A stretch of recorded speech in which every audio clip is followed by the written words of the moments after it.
Lundi 6 février 2023, la seconde partie des portraits des agriculteurs de la nouvelle saison de L'amour est dans le pré est diffusée sur M6.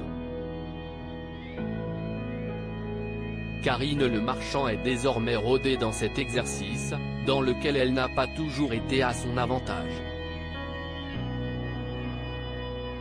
Les téléspectateurs, depuis lundi 30 janvier 2023, découvrent les portraits des agriculteurs de la 18e saison de L'amour est dans le pré. Lundi 6 février, ils auront droit à la seconde partie des portraits des nouveaux agriculteurs. Après avoir découvert Baptiste, l'éleveur de brebis de 30 ans, ou encore de Julien, l'éleveur de vaches, ils vont pouvoir notamment découvrir l'histoire d'Anaïs, éleveuse de chèvres de 35 ans, mais aussi Clément âgé de 26 ans éleveur de vaches laitières. Chaque année, CIST Karine Le Marchand qui va à la rencontre de ses candidats en mal d'amour. Leur histoire, les drames qui les ont marqués, mais aussi leur goût en matière de femmes, d'hommes ou encore au sujet de leurs aspirations. Face à toutes ces confidences, l'animatrice à l'humour ravageur donne toujours le change avec camaraderie et bienveillance. Une mission parfois difficile dans laquelle Karine Le Marchand peut compter sur les conseils de ses équipes. Si l'animatrice star de M6 veut rester naturelle, elle a parfois besoin de l'appui de son entourage professionnel au cours des tournages.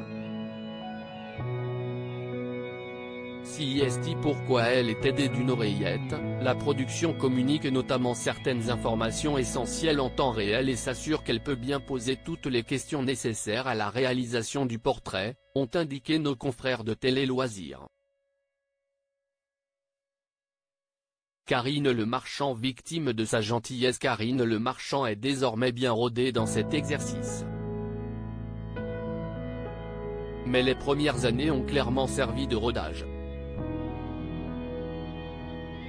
L'animatrice a en effet été régulièrement prise au piège par politesse.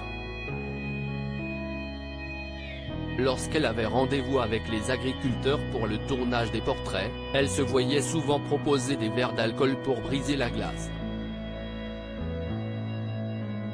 Ne souhaitant pas vexer les candidats, elle acceptait d'en boire.